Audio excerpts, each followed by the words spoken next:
My mum's cousin, I called him Uncle David because it's hard to figure out with cousins and those sort of things. We do that. Yeah. And he actually died earlier this year. Very sad when someone dies, but obviously, as a comedian, I was very flattered when he was dying to be asked to do the eulogy. Oh. What a moment for Helen. I was like, someone else's funeral, but everyone's going to be looking at me? Done! No auditions, no like anybody else that could go? Honestly, it was 100% mine. And I didn't have to fight for it. Like, I just got given it. And obviously, he was like, and I want like a fun funeral. I want it to be a celebration. And I was like, yeah, Dad, that's literally my job. I will say this, obviously we will perform. We know that's a tough gig. / eulogy, they get upset when I kept on calling it a gig, but it's a gig. I'm just not getting paid. Was there a stage in lights? A pulpit? Yeah, you look. Oh, you were in the pulpit. You went up there. And Bono called me. And I was like, because normally in stand-up gigs, right, it's like very tricky to follow certain people. Like you don't want to follow like, I don't know, like a really serious piece of theatre. You don't want to follow a musical comedian. I'll also say this, do not follow a crying auntie doing a Bible verse reading. The atmosphere in the gig / church was shocking. Like, put on some Whitney, let's get a vibe. And they invited me. She was crying, the aunt. Yeah, crying. Uncle David's. Uncle David's funeral? No, unmarried Uncle David. Oh, OK. And so my auntie was doing this Bible verse reading, crying her eyes out, and I was like, oh, God, like, keep it, do you know what I mean? Like, keep it I'm light. about to crush this gig, and, like, this is quite difficult to try and change their emotions, but I believe in myself, and that's what matters. And they invited me up to the pulpit, and they were like, the priest said, you might have seen her on Live at the Apollo, which feels really... Oh, my God.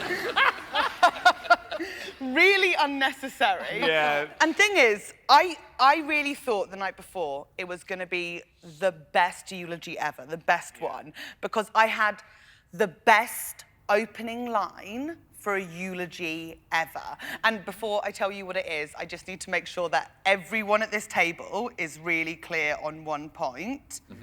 I love the body positivity movement. I do. I love it. I'm a fat gal. I genuinely couldn't care. But my Uncle David, may he rest in peace, huge. And I mean properly old school, documentary, big. There was a promotion in the 90s from Cadbury's cream eggs that if you ate X amount of cream eggs, they would reward you with a lifetime supply of cream eggs. My Uncle David ate double that.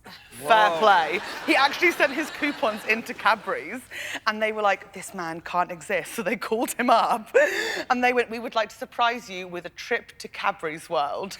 Which I'll say this, we do have to learn from history. No, it's not brilliant. I don't think you should reward fat people like myself with trips to chocolate factories. But big man, right? And what did he die of? Old age, let's say that. Oh, fine. Because it's a nice TV show and we're having a nice time. Chocolate egg. He was Old 30. age. The tender age of 30. The chocolate factory killed him. So, right, big man. Fine. Wants a fun funeral. I'm doing the eulogy. And I've decided the best way to start is with, let's have a round of applause for the pallbearers. Oh, my God.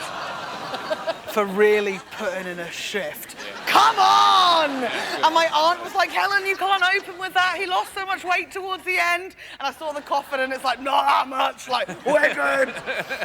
Go for it. And I was so excited. And then we're in the church and I've like got my speech ready in my head and I've got my opener and I'm so excited. And then the coffin starts coming in and it turns out the pallbearers couldn't pick it up. And they wheeled him in on scaffolding. Yeah. So it gets wheeled past me and everyone's there crying and I'm just going, oh, so annoying, ruining my bit. It's at the front and they call me up from Live at the Apollo and I'm standing there and I'm like, oh God, I need to think of an opener, But like, in stand-up, my opener at the time was, I guess you'll just think I'm too fit to be funny, which I thought would still work. But at a family funeral, referring to yourself as fit is very tricky whilst making eye contact with Uncle John. It's just tense. Anyway, turns out I ruined the day. Is that what they said to you? No, actually, they said I made it good in the end. Oh, wow, what a review. In the end is tough, right? But wouldn't that have been amazing if he got carried in and I got to open with a round of applause for the pallbearers? I think you could still have opened with that. Honestly, I'm just hoping I get invited to another fat funeral instead of mine. Just looking at all my bigger relatives being like, I've got a line, I'm ready. Did they turn him around like one of those railway engine sheds? And then out again? Or did they have to wheel him out backwards? You can just hear the scaffolding creaking as they're turning it around like, oh! A track going out the Turntable. Yeah. They have a turntable in the shed. Surely they should, no? No, they're just on wheels, aren't they, all the time? They get wheeled in. I would love to get wheeled down to the end, just like thrown and just shoot out. Like, oh, what a funeral. Your own funeral? Yes! You want to be wheeled? Yeah, I think so. You can ask for it. Could you request Well, I it? mean, it's your thing. You can write in your, Tara note, or whatever they call it. right. This is what I want. Well, I'd quite like to be buried in a sitting position. With this kind of sitting-shaped coffin. You could... Like you're on the toilet. No. Why are your hands like this? No, because I'm doing someone wheeling you in a chair. And then they put it and there's a box. Haunt of You your think- loved But they were one. trying to carry you that way. If they were carrying you out, you'd be like that way, wouldn't you? Or a coffin where you're in a star shape. I suppose they That's charge a lot for a yeah, bespoke it's a lot of coffin like that. digging, isn't it? It's a lot of digging, yeah, I suppose it is. I hadn't thought of the digging. It's a bigger... Yeah, to get you in, it'd be quite funny if there's just a bit of you sticking out. Because they put it in, your arm is still, your arm and half your head. It's just a Is that about digging out in the graveyard? Yeah, go, what is this? It needs to be square, rectangular. There's all the obsession with laying people down. I mean, really, you should just put them down, standing, take up less room. Oh, standing's a good idea. Standing. But don't you have to be 6 feet under? So to get them standing 6 feet under would be a lot more digging. Yeah, it'd be probably more like Oh, a it's because well. of the smell, isn't it? Oh, sure, the You'd be, potting wells. you'd be floating. Bobbing up and down. How much graveyard humour can we do?